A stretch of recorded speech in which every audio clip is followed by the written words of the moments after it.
Hi Codurellians, this is Ashima, your Codurella, and I am back with another tutorial of data science. You have been requesting for so long कि ma'am please data science का tutorial बना दो, हम लोगों को data science पढ़ना है. तो मैंने सोचा कि क्यों ना मैं बना ही देती हूँ. तो मैंने अपने बिजी शेड्यूल में से थोड़ा सा टाइम निकाला है and I am back with data science videos. So हम लोग क्या पढ़ने वाले हैं और हम लोग क्या क्या टॉपिक्स को कवर करेंगे डेटा साइंस के अंदर, आप लोग क्या क्या गेन करोगे, वो I will tell you everything. Just wait. And उससे पहले मैं आपको ये बताना चाहूँगी कि डेटा साइंस को आप कहाँ यूज़ करते हो और बेसिकली होता क्या है. थोड़ा सा एक ग्लिम्स मैं आपको आज दूंगी इस वीडियो में, थोड़ा सा इंट्रोडक्शन लेंगे डेटा साइंस का. Okay, so before that I would like to tell you कि मेरे डेटा साइंस के सारे नोट्स आपको लिंक में मिल जाएंगे, that is in the description box. So description box में मैंने वो लिंक डाला है that is of the Google drive, जहाँ पे मैंने सारे PPTs अपलोड किए हुए हैं. So don't worry, no need to worry. आप जाके ड्राइव पे लिंक्स को आप ड्राइव पे नोट्स को देख सकते हो and you can read. Also most important is data science के अंदर मशीन लर्निंग यूज होती है, तो इसके लिए आपको मशीन लर्निंग भी पढ़ना पड़ेगा. मशीन लर्निंग की वीडियोस मैंने पहले से बना रखी हैं which is in my tutorial Coderella channel पे, तो आपको वहाँ से वो मिल जाएंगी. ठीक है, तो मैं आपको और बोर नहीं करूँगी और मैं शुरू करती हूँ डेटा साइंस के बारे में. Okay, so let us understand कि डेटा साइंस होता क्या है.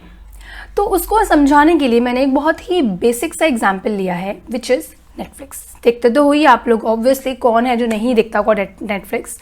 तो नेटफ्लिक्स में क्या होता है, जैसे सपोज मैं कल एक मूवी देख रही थी एंड जब मूवी ख़त्म हो गई then I wanted to watch another movie और अदर सीरीज. ठीक है, तो उसके लिए मुझे क्या करना पड़ता है, आई विल सर्च करूँगी, मैं स्क्रॉल करूँगी. तो when I am scrolling, when I am searching, मुझे कहीं ना कहीं पे रिकमेंडेशन मिल जाती है कि do you want to watch this based on your watch list. हम आपको ये दिखाना चाहेंगे कि आप ये देखना चाहोगे, होता है ना. तो वो क्या होती हैं, वो नेटफ्लिक्स की रिकमेंडेशंस हैं जो वो आपको दे रहा है कि आप ये देखना चाहते हो तो आप देख सकते हो. तो उसने आपने नोटिस किया होगा कि वो वही रिकमेंडेशंस देता है जो आपको देखना पसंद है. ठीक है, जैसे फॉर मी, मेरा एग्जाम्पल ही ले लेते हैं कि मेरे को देखना पसंद है माइंड बेंडिंग मूवीज़, मुझे देखना पसंद है साई-फाई एंड थ्रिलर, ये सब सीरीज़ और मूवीज़ मुझे देखना बहुत पसंद है. सो मेरे फीड में I get only those movies, only those series जो कि माइंड बेंडिंग, साई-फाई और थ्रिलर, क्राइम, इन सब पे बेस्ड होती हैं. ठीक है, तो क्योंकि कैसे हुआ ये, नेटफ्लिक्स ने ये कैसे किया होगा.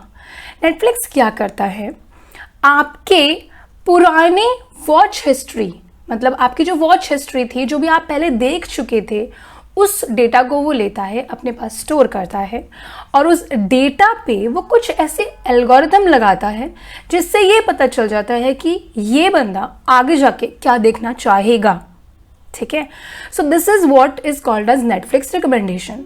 अब जो नेटफ्लिक्स रिकमेंडेशन है ना, इस पूरे प्रोसेस में क्या होता है, use data science. Data science को यूज किया जाता है टू रिकमेंड मूवीज और सीरीज टू यू.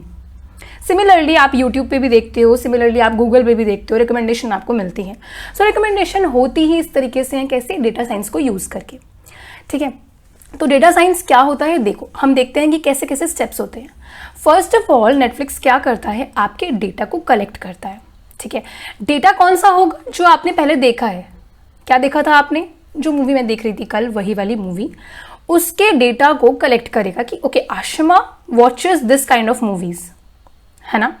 उसके बाद वो क्या करता है, उस डेटा को स्टोर करता है एंड उस डेटा को एनालाइज करता है. ओके आशिमा जो है माइंड बेंडिंग भी देखती है और वो साई-फाई भी देखती है, उसको साइकोलॉजिकल थ्रिलर भी पसंद है. सो इन टाइप्स की मूवीज, इन टाइप्स के जॉनरेस को हम लोग उसको दिखाएंगे. इन्हीं टाइप्स के जॉनरे, मतलब इस जॉनरे की मूवीज़ को ही, इस जॉनरे की मूवी सीरीज़ को ही हम उसको रिकमेंड करेंगे. तो उसने डेटा को पहले एनालाइज किया. एनालाइज करते टाइम वो क्या कर रहा है, नेटफ्लिक्स का वो जो एल्गोरिथम है वो क्या कर रहा है, वो एनालाइज कर रहा है कि आपकी हैबिट्स क्या क्या हैं, आप कौन सी टाइप के, कौन से जॉनरे की मूवीज़ देखते हो. ठीक है, उसके बाद वो क्या करता है, उस पर एल्गोरिथम लगाता है, प्रिडिक्ट करता है कि what another type of movie you want to watch, you would like to watch. ठीक है। तो वो होते हैं आपके प्रिडिक्शन मॉडल्स। प्रिडिक्शन मॉडल क्या करते हैं, प्रिडिक्ट करते हैं कि ये पर्सन कौन सी मूवी और कौन सी सीरीज को देखना चाहेगा, ठीक है, सिंपल। सो ये जो मॉडल्स होते हैं ना, प्रिडिक्शन मॉडल्स, ये मॉडल्स कौन से होते हैं, याद करो।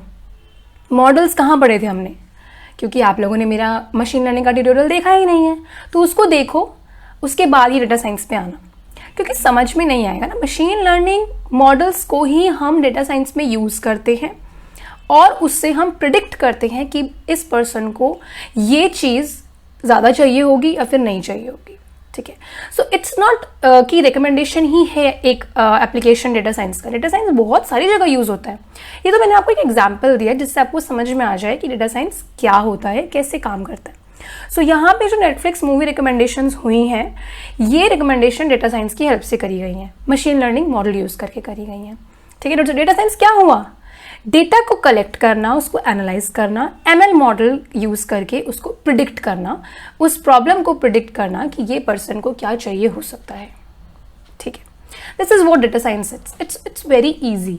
आपको मुश्किल नहीं लगेगा, बट आपको मशीन लर्निंग के एल्गोरिथम्स पहले पढ़ने होंगे। और हाँ, अगर आपको लग रहा है कि हम एमएल कैसे पढ़ेंगे, क्या होगा, कितना कुछ करना पड़ेगा, तो टेंशन मत लो। आप मेरे ट्यूटोरियल को देखते जाओ, धीरे धीरे देखते जाओ। जब एमएल एल्गोरिथम्स मैं पढ़ाऊंगी, जब मैं शुरू करूंगी, तो आप उस पर्टिकुलर एमएल एल्गोरिथम को मेरे एमएल ट्यूटोरियल्स में जाके पढ़ लेना। तो इतना स्ट्रेस मत लो कि हम लोगों को पूरा ट्यूटोरियल पहले देखना पड़ेगा, देर आर इतनी सारी वीडियोस, तो हम कैसे देखेंगे। मत लो टेंशन, जब मैं धीरे धीरे इसमें आगे बढ़ूंगी तब आप उस पर्टिकुलर एल्गोरिथम को जाके उस ट्यूटोरियल में देख लेना। सो डोंट वरी, डोंट स्ट्रेस। पढ़ाई में स्ट्रेस नहीं लेना है, बट थोड़ा थोड़ा लेना भी है, ठीक है। सो अब मैं लेफ्ट में आ जाती हूँ ये बताने के लिए कि आपको डेटा साइंस के लिए क्या क्या चाहिए होता है। So what you need for learning data science, you need little bit of statistics and little bit of mathematics के concepts। तो आपको थोड़ा थोड़ा statistics भी पढ़ना होगा, उसके लिए भी आपको टेंशन नहीं लेनी है, क्योंकि वो मैं आपको पढ़ा दूंगी इस ट्यूटोरियल में, ठीक है। थोड़ा सा statistics की ज़रूरत है, ठीक है, तो वो हम पढ़ेंगे। उसके बाद है प्रोग्रामिंग स्किल्स। देखो, डेटा साइंस में मैंने आपको बोला कि प्रिडिक्शन मॉडल्स बनाने होते हैं, मैंने कहा कि डेटा को एनालाइज करना होता है। अब जब आप उस बंदे की वॉच हिस्ट्री को लोगे, नेटफ्लिक्स की वॉच हिस्ट्री को लोगे, तो वो बहुत सारा डेटा होगा। इतने सारे डेटा को कैसे एनालाइज करोगे, खुद से देखोगे कि पेपर पे लिख के, नहीं ना, आपको प्रोग्रामिंग लैंग्वेज यूज़ करनी पड़ेगी। अब कौन सी प्रोग्रामिंग लैंग्वेज बेटर रहेगी, Python. Python will be better, तो उसको यूज़ करके आप डेटा को एनालाइज कर सकते हो और आप डेटा पे मॉडल क्रिएट कर सकते हो, ठीक है।